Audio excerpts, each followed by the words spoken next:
Okay, so we're now having a look at a little bit more information about how to gather data. So I put data down as the keyword. So this is the NEA research section part B. So I put data as the keyword. So we'll have a quick listen to the etymology of the word data, and then we're going to have a look at writing down our definition next. Etymology. 1640s, a fact given or granted, classical plural of datum, from Latin datum, thing, given, neuter past participle of dare to give, from pie root * do to give. In classical use originally a fact given as the basis for calculation in mathematical problems. From 1897 as numerical facts collected for future reference. Okay, so hopefully that will have helped a little bit with your understanding of the word. So if you can write down your definition now, that'd be good. I'm just going to give you 30 seconds to do that.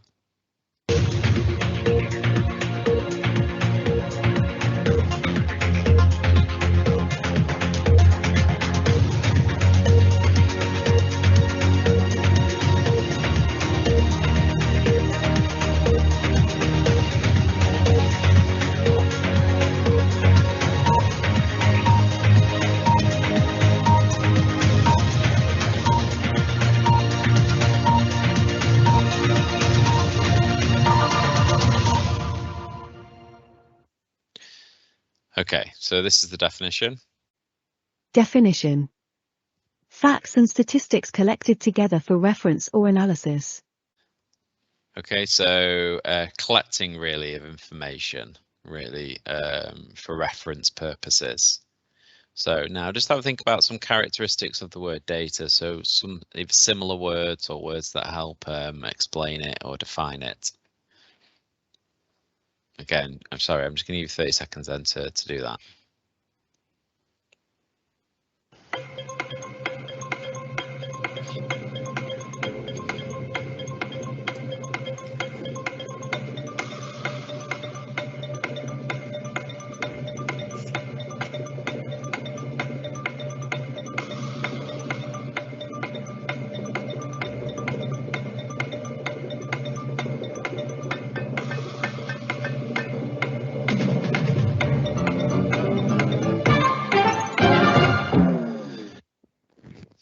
Okay, so these are some of the words that I found. Characteristics. Details, facts, figures, materials, documents, intelligence, statistics. Okay, so I think some of the words that really stand out for me in this are kind of intelligence, facts.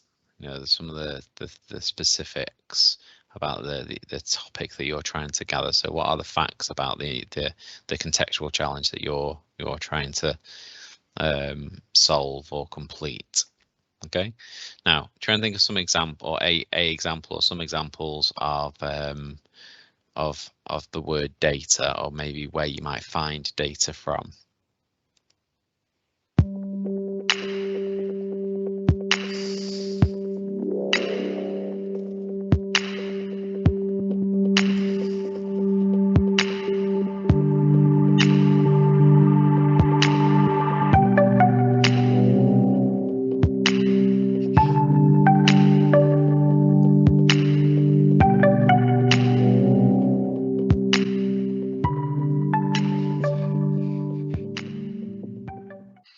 Okay, so this is my example. Examples. The price of existing products. Okay, so if you're looking for like the data being prices, you know, like how much stuff exists already is. So you're looking at existing products. And then finally, any non-examples. So like, what's a non-example of data? So an example where data hasn't been collected, maybe. Okay.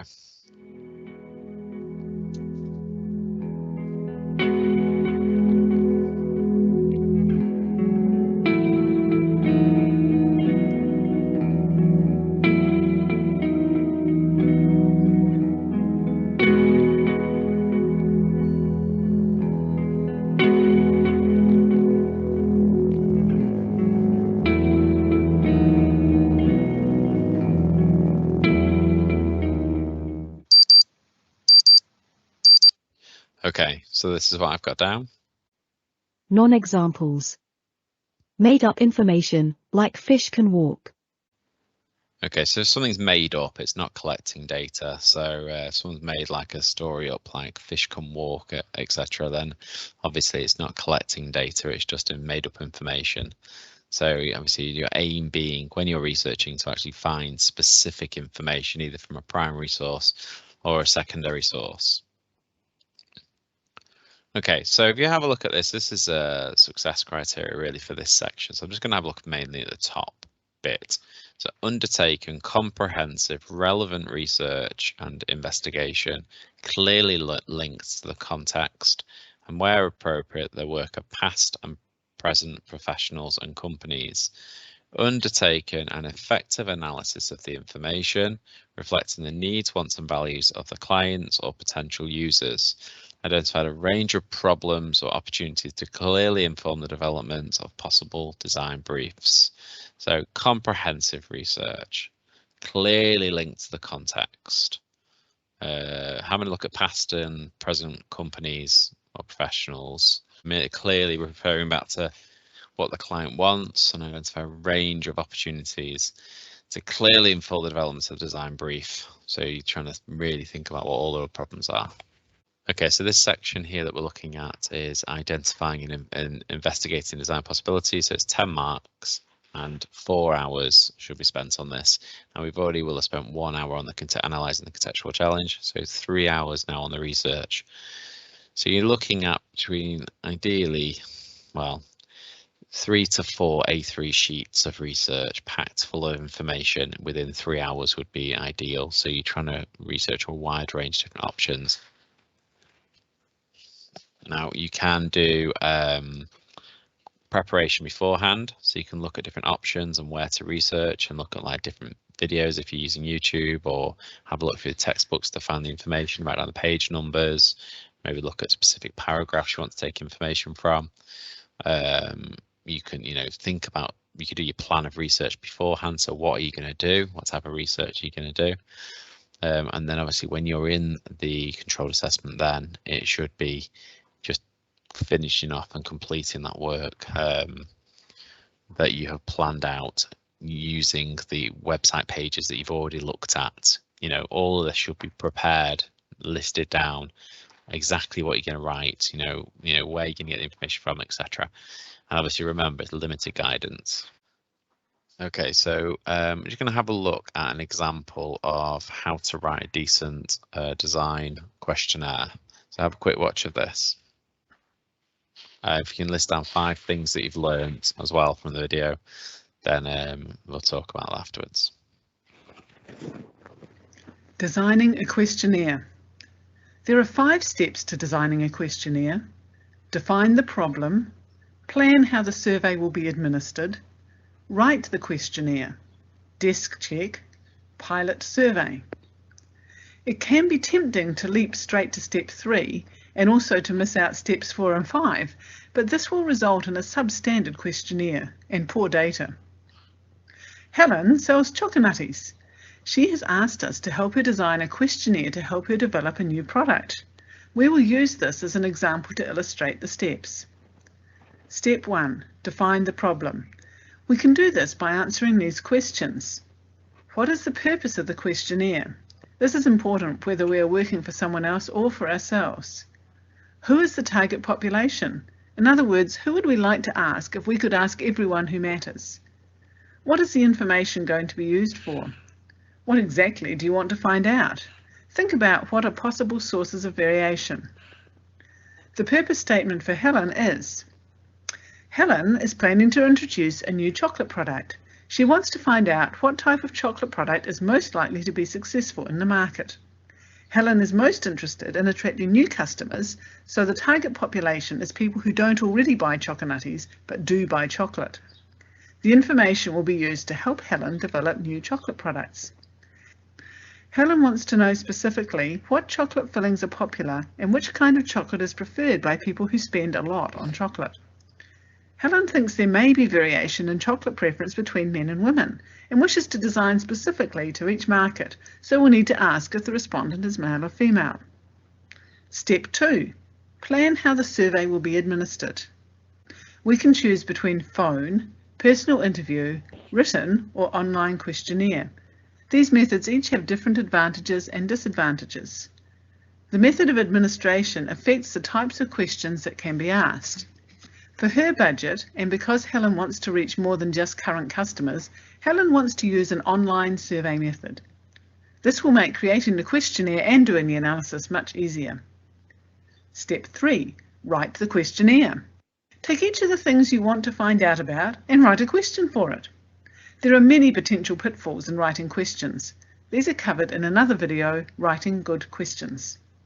Questionnaire structure is important. A good questionnaire should be interesting, easy to answer, and respectful.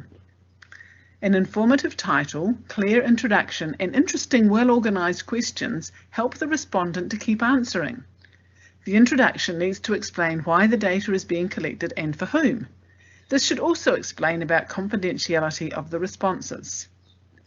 Interesting questions near the beginning help capture the attention of the respondent, and a variety of question types can help maintain interest. The demographic questions, like age, income, and gender, should be left to the end. Clear instructions and sensible grouping of questions by type or topic make the questionnaire easier to answer. A questionnaire must be ethical. You must be careful not to ask questions on sensitive subjects without getting proper ethical approval or advice. Be respectful of the person's time by only including relevant questions, and say thank you at the end. Step 4. Desk check. Look at your questionnaire as if you were seeing it for the first time. Read the instructions and fill out the answers. See what could be confusing. Make sure your spelling and grammar are correct. Go through the list of things you wanted to find out and put ticks next to the questions that provide that data.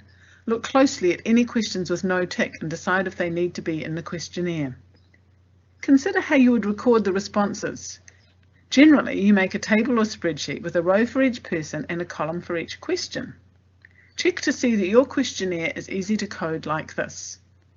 Because Helen is using an online survey provider, much of this will be done for us. Now use what you found out from your desk check to correct your questionnaire. Ready for Step 5, Pilot Survey.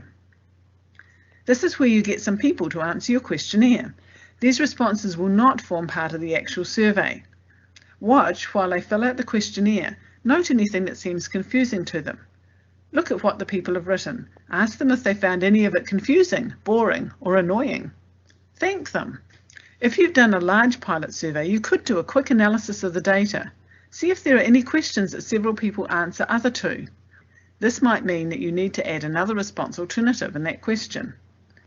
Use what you found out from the pilot survey to make changes to your questionnaire. If you make lots of changes, do another desk check and possibly another pilot survey. You want your questionnaire to be good. If you follow these steps, you should end up with a high-quality questionnaire ready for administering, which will result in better data. Okay, so the things that I learned from the video are there are 5 steps to designing a questionnaire. Defining the problem by asking yourself, what is the purpose? Who is the target population? What is the info to be used for, etc. You can get a response using a phone, doing a personal interview, or online. It should be interesting, easy to answer, and respectful. Include an intro explaining why you were doing it and say thank you at the end. Okay, so if you just listen to the information and then we'll try and answer the questions in a second. Collecting primary and secondary data. Surveys and questionnaires are an effective way of gathering information from people, providing the questions are well thought out and well worded. You can create a written questionnaire by hand on paper or on computer. Questions can be open or multiple choice, depending on the type of information you require. Many people do not like to fill in lots of written answers, so the survey should be as easy to fill in as possible. By limiting the answers to a choice of 3 or 4 options, this also means that you do not get irrelevant answers. Finding people within your intended user groups to fill out surveys is of prime importance, but can sometimes be difficult. You must ensure that the people who fill out your survey or questionnaire fall into the same user group as your intended users, or the information collected will be inaccurate and result in a flawed final product. For example, if you were designing a product to assist an elderly person to complete a particular task, then it is pointless creating a survey and giving it to your classmates, as they will have completely different needs. Okay, so just have a minute to answer the questions. Just look carefully at the answers. Okay, so we'll just take 1 minute to answer those questions. Just carefully look over the information on the left-hand side and try and answer them, as you can see.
Okay, so we have a look at the questions and then answer them together. So, is a survey or questionnaire an effective way of gathering information from people? Yes. How can you create a written questionnaire? By hand or on paper or on a computer? Can questions be open or multiple choice? Both. What do many people not like about questionnaires? Many people do not like to fill in lots of written answers. Should surveys be easy to fill in? Yes. What is the prime importance when finding people to fill out a survey? Finding people within your intended user group. And why must you ensure that people who fill out your survey or questionnaire fall into the same user group as your intended user? The information collected will be inaccurate and result in a flawed final product. Okay, so this is an example of an interview that I did. It's obviously quite in depth for the higher grades. So I've written some information about my chosen user. So I've decided to own my product to adults who own their own home. I think this is kind of information as to what I think.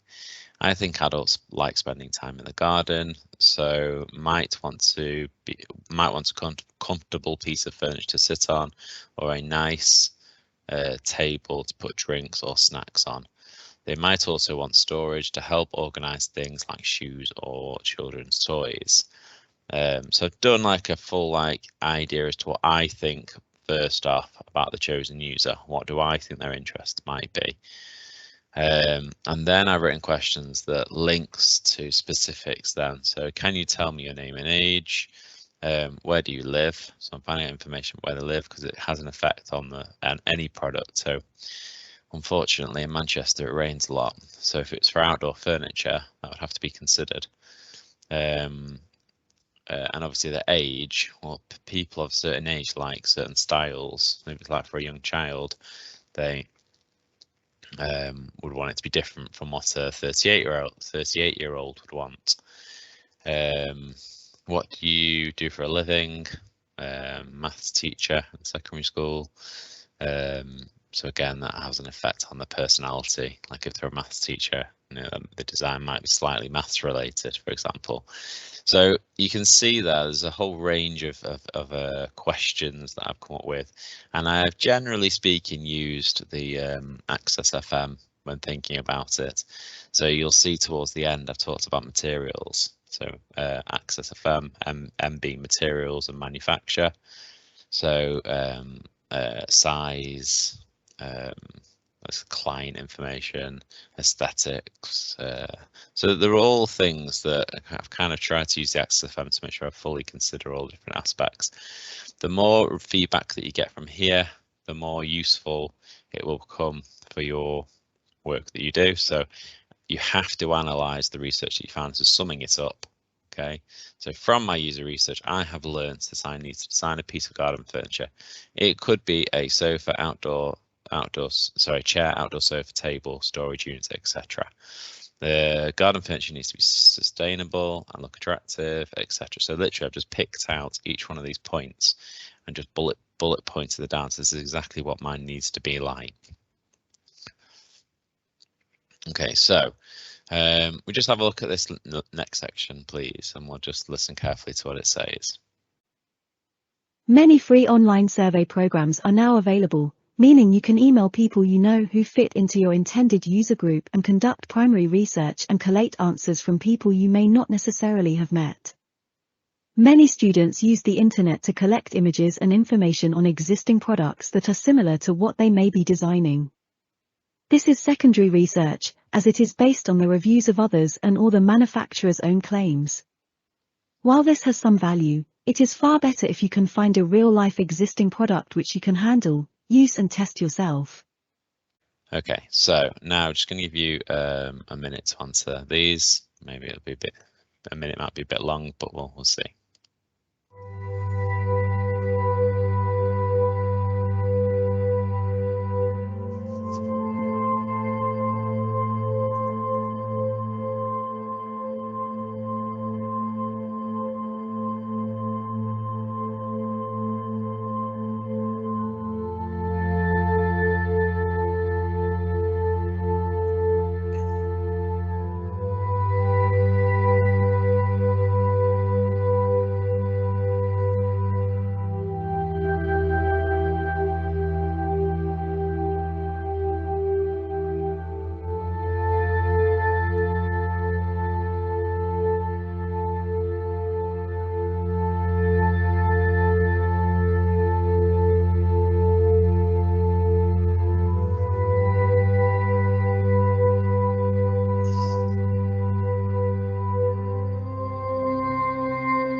Okay, so we'll have a look at these. So how can you conduct primary research to collect answers from people you may not have necessarily met? There's many free online survey programs that are now available. So we'll then send it out to people that you don't necessarily know. What do many students use the internet for? To collect images and information on existing products that are similar to what they may be designing. Is the internet research primary or secondary source? What's a secondary source? What is better than using the internet when analysing an existing product? If you can find a real life existing product which you can handle, use and test yourself. Okay, so we have a look here. There's some internet research examples. So first off, I've used the internet to really help me think about the contextual challenge. So the contextual challenge that I was doing as an example was how to make a sustainable product. So I had to make a sustainable product designed for a sustainable future. So I had a look on the internet for how to make a sustainable product and looked through a few websites. I then copied and pasted a few things that I learned that I thought were some of the really good things. And then I've also got the reference there, so I copied and pasted where I got the information from, so the link to it. And then I just analysed that. So this bit here is relatively simple. You just typing in what type of information you need, copying and pasting it, put down the reference, and then this bit is really the work. So you can see it looks like a lot of work, this page, but it's not as bad as what it looks. So I've just then summed up and explained how it's going to help me. So source materials more locally to decrease transportation emissions and cost. So all I've written is source materials more locally means that I need to make sure I don't order materials from other countries or from the other side of the country. This will reduce the product's overall carbon footprint. I could buy the materials from a local timber merchant or local warehouse. I could also speak to the supplier to find out where they source the material from, to try any materials, to try let's not use any materials that haven't been sourced locally by the supplier. This will also reduce the overall cost for the materials because I won't have to pay for the transport costs. So I've just literally taken that one and then summed it up in relation to what does that mean to me? What does that mean to my project? And then again, I've looked at it's important the exam board, like, and it's in the mark scheme, that you try and look at existing companies and designers for inspiration. So again, looking on the internet, I found a company that does sustainable signage, and it had a little bit of information on there about it. So all this is directly from their website. So sustainable signage company can provide all your internal and external signage requirements using 100% sustainable materials, which can be fully recycled as paper waste. So you can see I've then taken this information, and again, then I've analysed it. So this company manufactures materials that's 100% sustainable.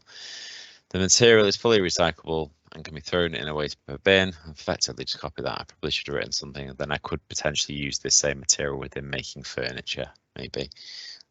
So summing it up really into exactly how it can help you with your project and what you're doing. Keep referring back to your contextual challenge. I've also then used the internet to look at some existing products. So then I have been on, I think I went on Amazon. Oh no, I didn't. It was Argos. Found this table and chair set. It's got the price. All of this was copied and pasted from the internet. Okay, so it's got the price, what it's made from, how many people it seats, how big it is. So it's easy to get this section. And again, I put reference there of where I got the image from. And then again, I've just analysed it. So bamboo is a sustainable material. However, this product isn't advertised as being a sustainable product. I think it's because of all the other materials that also used to make it, like steel, glass, polyester. So again, I've just kind of then like summarised or explained what I've learned, trying to look closely and think about Access FM as much as possible. So aesthetics, cost, client, environment, size, safety, etc. And then I've got some other similar products underneath that I could take some inspiration from. And then again, the third thing that I've got from the internet, current trends. So again, copy and paste this about current trends for 2021, where I got it from, and then how that could potentially help inspire my design ideas. And I got some little images there to back it up. Okay, so that was the internet research one. Now just have a listen to this, and then we'll answer these questions. There are many research and investigative strategies you could use to gather the information you may need. The following are offered as general guidance. 1. Product analysis, the analysis of a competitor product.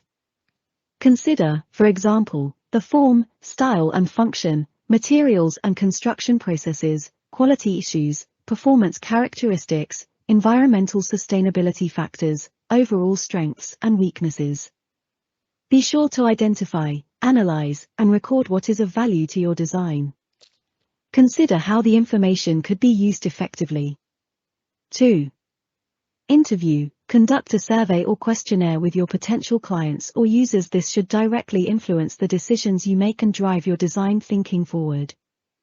Keep all questions focused, avoid anything that is unnecessary, and include an analysis of your results. Studying the work of professionals, past or present, is a useful tool. Analyze what makes them and their products successful. You could also simply take inspiration from their work for your designs. Again, make sure there is a purpose to this activity. Okay, so I'm just going to give you a minute to answer them.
Okay, so the first question, how many different research and investigation strategies could you use to gather the information? There are many research and investigation strategies, so it's not a specific number. It can be quite a large amount. Can you name 2 things that you could consider when analysing a competitor's product? Materials and construction processes. It says low tier, so you've got style, function, quality issues, performance, etc. Who should you conduct a survey or questionnaire on? Your potential clients or users. What are the benefits of conducting a survey or questionnaire? This should directly influence the decisions you make and drive your design thinking forward. What are the benefits of studying the work of professionals, past and present? You could simply take inspiration from their work. Okay, so just have a listen to this. 4. Analyze current trends. This could be done in local stores or online. Identify key factors and record how this helps move your design thinking forward. 5. You could also disassemble an existing product to find out how it fits together. This could lead to a better understanding of materials, components, and processes that you could use. Be sure to analyze your findings. Produce a mood board or concept board, collect images, materials, colors, and text that can help focus your ideas and gain a visual understanding of the task ahead. Again, focus on client needs and views, avoiding unnecessary information. Okay, now you've got 20 seconds to have a go answering them because there's only a few questions on there.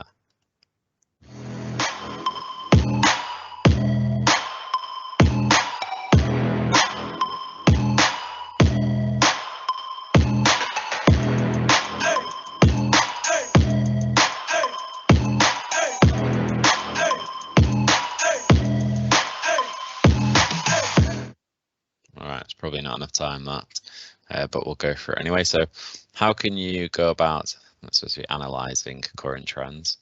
This could be done as a local store or online. What are the benefits of disassembling the existing product? This could lead to a better understanding of materials, components, processes that you could use. What type of things could you put on a mood board or a concept board? Collect images, materials, colours and text. All right, so this is an inspiration board example. So as you can see, I've got loads of images. Now these images I gathered because of my questionnaire that I did. So you can see here I've explained what I really did. So from the user research, I found my user is interested in buying some garden furniture. He likes natural colours, white and navy. He also likes the modern furniture that with clean lines. He likes Oasis, Manchester United, Sale Sharks Golf. He likes upcycled, multifunctional furniture. He also likes furniture that has a glossy or silky finish. He does like modern touches, like things that glow or change colour. So from my internet research, I have learned that the current trends of furniture include personal touches. So I've taken inspiration here from the internet as well, for the internet research. So all these images are directly from there. Now there is a little way to speed this process up. If you go on the internet onto Google Image and use the snipping tool, and if you say, for example, find 4 images and you like all of them and they're in a row, you can snip all 4 of them at the same time. So that could just be effectively from one search. Okay, so you can take a few from different searches, so it speeds up the process. So really, it looks like it would take ages to gather all of these images, but you can, if you're fairly quick and you take 4 images at a time, you can have that done in 10-15 minutes. And then again, I just explained, and this is overlapped unfortunately. I think the simple shaped furniture like the table and benches in the first image are suitable to the client because he likes clean lines. I also like the laminated materials together, would be good for using recycled materials and making a strong product. So you can see some of the things here that are that has been happening. There's lots of upcycling going on where they've used like old suitcases, and they've used barrels and stuff like that, and they've laminated different materials together in places to create different shapes. Okay, so that's an example of an inspiration board. This is I think this research method is really effective. So YouTube research. Okay, so I know that at home, if I'm making something and I'm not sure how to make it, I'll use YouTube with a video to show me how to do it. So I kind of felt like this was something that should be done more and more. So again, I've looked at how people have upcycled materials in the past. So this was a video that I found of somebody who will upcycle crates, wooden old plastic pallets, sorry. And this is the reference to the video, so I'll put a link in. I'm interested in how people have used upcycled products to make new products. I've then done like a bullet point list of what I learned from the video. So this is just what happened and what I saw happening, and then I've then analysed it. So I've said here, use wood pallets, a good resource for making new products. This has made me seriously consider using pallets to help make a sustainable product. The materials that I use to make these pallets are strong, suitable for the outside, and ready constructed into a structure that can be used for a range of different products. And again, here I've had a look at, so it's 10 eco-friendly building materials. So again, there's a link. So from this research, I'm looking at materials that I could to make a sustainable product. This is the type of things that I've learned. So cork is one of the most sustainable building materials in the world, etc. And then again, I've just summed it up. Okay. Right. So just have a look at this. So just reading this bit and this bit. Figure 1 product analysis is a useful way of identifying strengths and weaknesses in competitor products. You could analyze one product in depth or a range of similar products as a comparative exercise. Figure 2 clients or potential users should be at the forefront of your design thinking throughout the project. A written lifestyle profile that clearly describes their needs, wants and values is a useful way of setting out their requirements. Okay, so just 30 seconds then to answer these questions.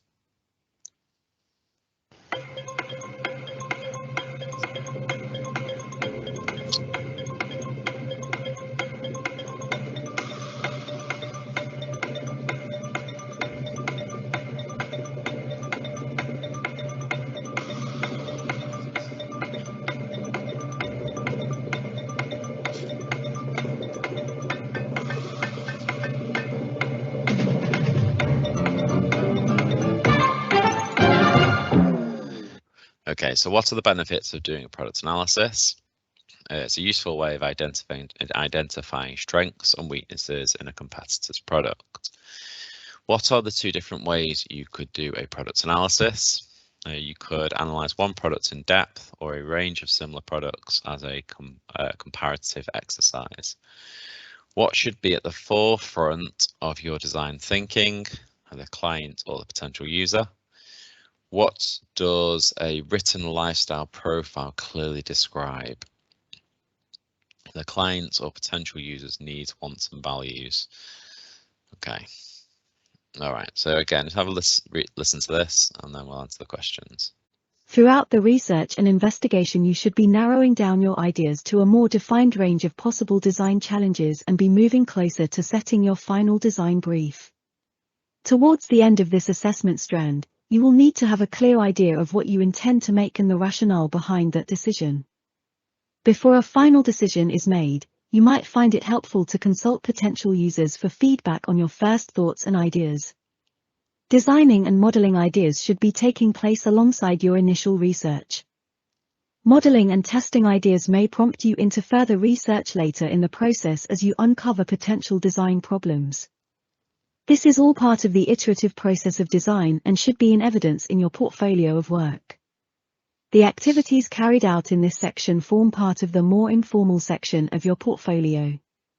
Okay, just gonna give you a minute on that.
Okay, so first question, what should you be moving closer to as you move through your research and investigation?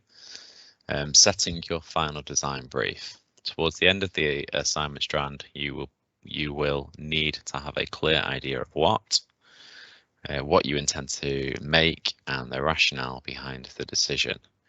Before a final decision is made, you might find it helpful to consult who? Consult the potential users, feedback on your first thoughts and ideas. What should you model and test? What should modeling and testing ideas promote you into? Further research later in the process as you uncover potential design problems. What should be evident in your portfolio of work? The iterative design process.